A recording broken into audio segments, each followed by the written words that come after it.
picture this, right? You're walking down this perpetually rain-slicked alleyway. Oh, classic. Yeah, exactly. Yeah. Above you, there's this massive glowing neon hologram of some, mega corporation's logo, and it's just flickering against this terribly smog-choked sky. Right, the absolute standard aesthetic. You got a cyborg mercenary bumping your shoulder, and somebody in the corner is like hacking into a mainframe using a neural implant. You know exactly what world you're in. Oh, absolutely. It's cyberpunk. It's the ultimate sci-fi aesthetic. We call it, high-tech low-life. Mm-hmm. But the blueprint for that neon digital dystopia, it actually wasn't drawn up in Silicon Valley. It was drawn up in 1927. Yeah, it's kind of wild to think about. Right, in black and white, Yeah. and completely entirely without computers. Exactly. And that is exactly our mission for this deep dive today. We are looking at this really fascinating stack of sources, mostly historical deep dives and some really dense film analyses. Yeah, they really dig into it. They do. They examine the architectural and, well, the psychological origins of the whole cyberpunk genre.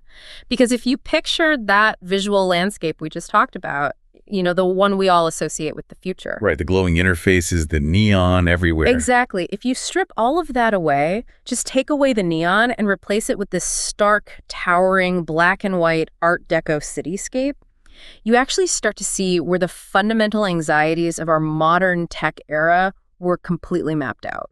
Okay, let's unpack this, because we have this massive paradox here. We really do. Right, like to understand our current obsession with things like artificial intelligence and corporate overreach, and even just digital isolation, we are pulling from analyses of the silent film era. Mm-hmm.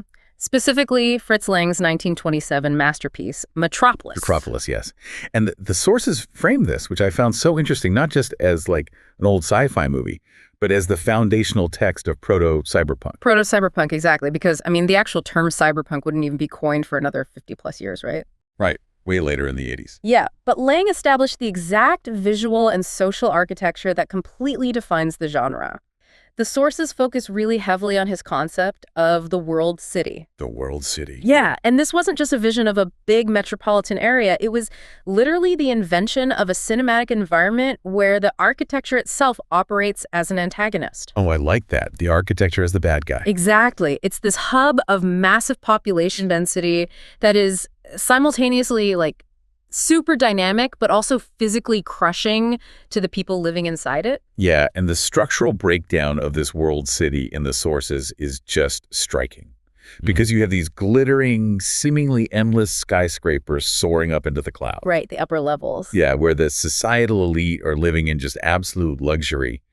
And then far below the surface, you have this claustrophobic, brutalist, totally industrial underworld where the workers actually keep the city running. Mm-hmm. The literal lowlife to power the high tech. Yes.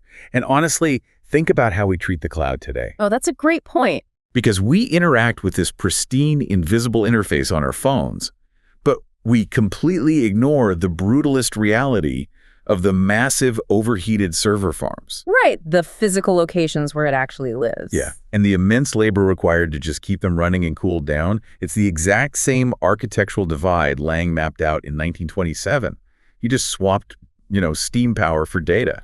That's spot on. The continuity between those two eras really comes down to how verticality dictates human worth in these narratives. Wait, verticality, like literally how high up you are. Exactly. Lang didn't just build tall sets because they looked cool. He designed a physical manifestation of urban class struggle. Oh, wow. Yeah. So the higher you are in the world city, the more agency and humanity you are actually afforded. And the lower you go geographically and socially, the more you just become a mere cog in this massive, indifferent machine. Right, because the people at the top aren't seeing the gears turn.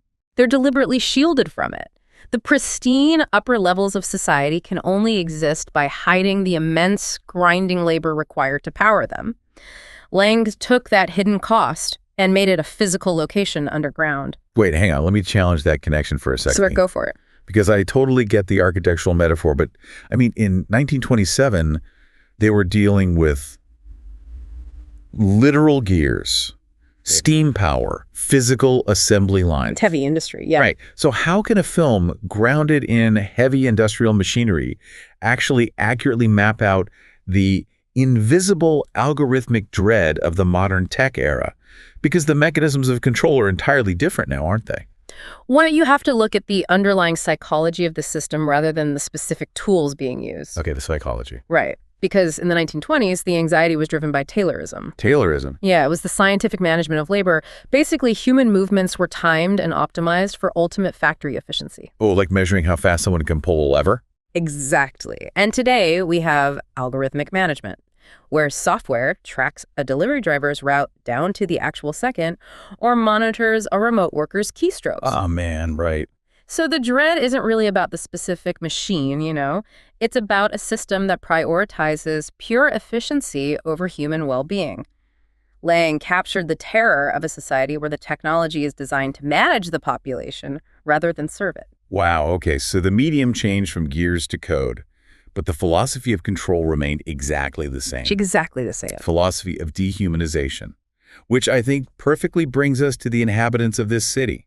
Because we've built the structure, but the philosophical heart of these sources really focuses on the people trapped inside it. The human element. Right. And I'm looking at the notes here on the Maschinenmensch. The machine human. Yeah, the robot Maria. It's arguably the most iconic visual from the whole film, right? Yeah. This gleaming Art Deco metallic robot. But I'm really trying to square why this specific design is still the blueprint for the genre. Well, what's fascinating here is how that single character design birthed the entire genre's enduring obsession with robotic duplication.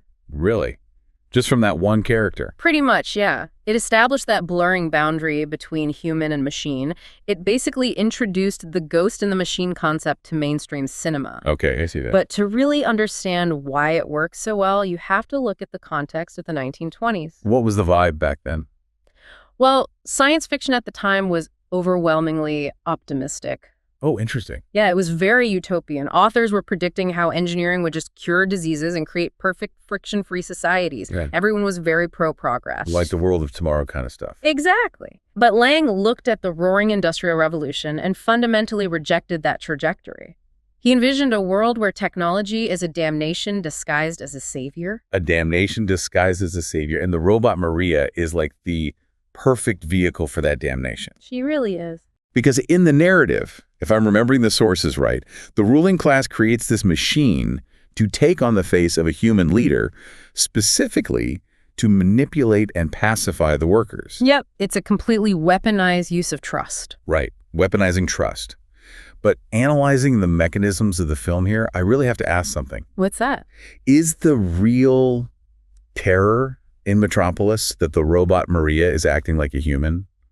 Or is the deeper terror that this hyper-efficient society is forcing the humans to act like robots? Well, the sources actually argue heavily for the latter. Really? Yeah, because the terror of the Maschinenmensch isn't just artificial intelligence waking up, It's human consciousness being shut down. Oh, that's dark. It is.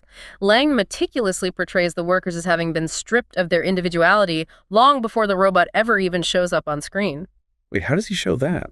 He directed the extras to move in these synchronized, geometric, entirely unnatural formations. Oh, like they're literally marching like machines. Exactly. Their heads are down, their bodies are utterly exhausted, and they operate essentially as just biological extensions of the machines they're pulling levers for. Man, so the system values the output so much that the human soul just becomes an inefficiency that needs to be optimized out. That's a perfect way to put it. When humans are already being forced to function mechanically, the arrival of an actual machine wearing a human face isn't just a technological breakthrough. What is it then? It's the final mocking insult of a system that has completely devalued human life. Wow. Because the robot is the ultimate goal of the corporation, right? It's perfection without complaints. It's labor without the need for rest. Yeah, it doesn't need a lunch break. Exactly. And that specific anxiety, the idea that the pursuit of ultimate efficiency will eventually demand our humanity as a sacrifice, that is the core philosophical dread that completely fuels cyberpunk. Right. But a philosophy of dehumanization doesn't just survive for 50 years on ideas alone. No, it needs a vehicle. It survives because of a distinct visual language. So how did Lang's specific lighting and set design from a German silent film actually reach modern cinema? That's the visual DNA. Yeah, like how does that DNA transfer to something like Ridley Scott's Blade Runner or a massive video game like Cyberpunk 2077? Well, it transfers through a visual mechanism the film analysts and our sources refer to as tech-noir. Tech-noir. Yep. Yeah, because Lang didn't just build big buildings for the set. He fundamentally altered how a city was framed on camera. How so? He shot the architecture from extreme low angles. Oh, to make it look huge. Right, to make the structures look aggressively dominant, like they're literally physically choking out the sky. Wow. And he relied heavily on chiaroscuro. That's the contrast thing, right? Exactly. Harsh, contrasting lighting where the deep shadows mask human emotion. Yeah. And it actually makes the metallic environments look predatory. The shadows operate as solid objects. It makes the whole city feel like a cage. So what does this all mean for the legacy of the genre? Because the sources are incredibly explicit about this visual lineage. Oh, absolutely. Like every single rain-slicked alleyway you see in Blade Runner, every soaring, oppressive megastructure you navigate in Cyberpunk 2077, it all owes a direct debt to Lang's decaying urban sprawl. A literal debt, yeah. Right, that use of shadow to make the human skin look sickly while the neon and metal look vibrant. That's the tech-noir mechanism in action. And cinema had never seen anything like it back then. It established the whole concept of the future as a dark mirror. A dark mirror. Yeah. Until Metropolis, the future in visual media was largely just fantasy escape. You know, shiny rockets and peace. Right, utopian. But Lang proved that a futuristic setting could be used to force a society to look at its own present-day flaws. Yeah. Just magnified to terrifying proportions. Okay, so what does this all mean for the audience, though?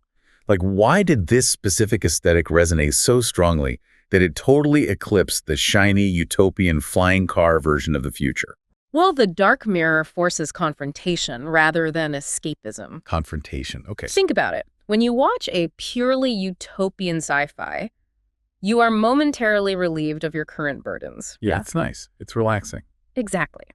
But when audiences watched Metropolis in 1927, they weren't escaping the Industrial Revolution. They were watching their own anxieties about class division and corporate greed reflected right back at them. Oh, I see. And the same applies later. When you watch Blade Runner, you aren't really watching a documentary about the year 2019. Obviously not, yeah. Right. You are watching a movie about the corporate anxieties, the pollution, and the urban isolation of the 1980s, which is when it was actually made. Wow, yeah. The dark mirror uses the aesthetics of tomorrow to critique the reality of today. It's literally a warning label disguised as entertainment. That's a great way to frame it. But looking at the timeline outlined in our sources, there's this massive 50-year gap here. A huge gap, yeah. Because we have 1927 giving us the initial architectural and philosophical blueprint. Mm-hmm. And then we jump to 1982, where Blade Runner causes this tech-noir aesthetic to explode into the mainstream and just crystallize into the cyberpunk genre we recognize today. Right. But mainstream sci-fi in the 1940s and 50s largely went back to rocket ships and aliens. It was very external. Very pulp. Right. So how did the genre evolve to get back to Lang's dark mirror? What happened in those decades? Well, if we connect this to the bigger picture, we have to examine the evolution of science fiction literature, specifically the New Wave era of the 1960s and 70s. The New Wave. Yeah. The sources highlight this period as the crucial bridge, because the golden age of sci-fi in the 40s and 50s, like you said, was characterized by this profound optimism about conquering the external universe. Right. Fueled by the space race and the post-war technological boom. Exactly. It was all about out there. Okay, let's really dig into this shift then. Because the 1960s and 70s brought massive cultural upheaval here on Earth. You had the civil rights movement, widespread anti-war protests, the rise of the counterculture, and just this really growing distrust of massive institutions. Exactly. The mood shifted. And the sources suggest that exploring distant planets started to feel woefully inadequate for addressing the problems happening right outside people's windows. Yes. And the defining characteristic of the New Wave was this deliberate shift in focus from outer space to inner space. Inner space. I love that term. Right. Authors like Philip K. Dick, J.G. Ballard, and Harlan Ellison, they began to realize that a rocket ship to Mars doesn't actually solve human alienation. No, it definitely doesn't. So they started exploring how technology intersects with sociology, psychology, and mass media. Okay, getting way more intimate. Very.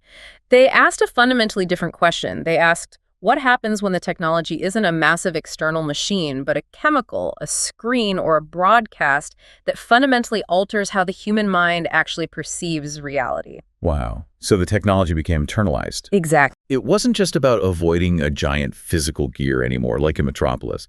It was about the psychology of living in a hyper-mediated, commercialized world where your own thoughts might be manipulated by synthetic realities. The dread became incredibly intimate. Right.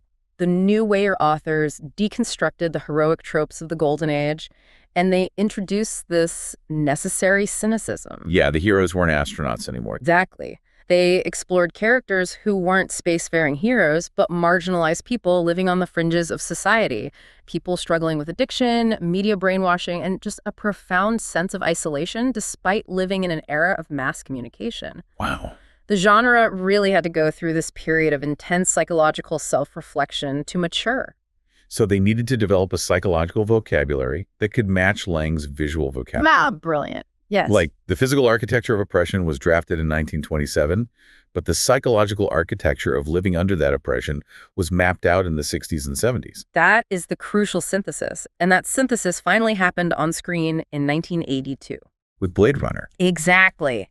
That was the watershed year where the psychological inner space anxieties of the New Wave collided directly with the dark mirror visual architecture of Metropolis. Oh, it all comes together perfectly. It really does. Blade Runner took the internal paranoia and alienation of the 1970s literature and just placed it inside the crushing, shadow-drenched vertical cities that Lang envisioned. And that collision formalized cyberpunk as a distinct, recognizable genre. Completely. It's just incredible to trace the mechanics of that lineage. Mm-hmm. You know, to see how a silent film in Germany laid down the physical bricks and how the psychedelic sci-fi literature of the 70s provided the psychological mortar, and how it all just solidified into the neon-lit, corporate-dominated worlds we explore on our screens today. It's a fascinating journey. Which brings us back to you, listening to this right now. You know, why does the historical analysis of a nearly 100-year-old black and white movie matter to your daily life? Why should they care? Right. It matters because the media we consume actively shapes our expectations of tomorrow. Absolutely. And next time you boot up a sci-fi video game or sit down to watch a dystopian thriller, or honestly, even if you just look out a window at the glowing, towering skyline of a modern megacity, realize that you aren't just looking at an imagined future. You are looking at the echoes of a 1927 warning. You are looking at the legacy of the world city, a design meant to ask us what parts of our humanity we are willing to sacrifice in the name of technological progress.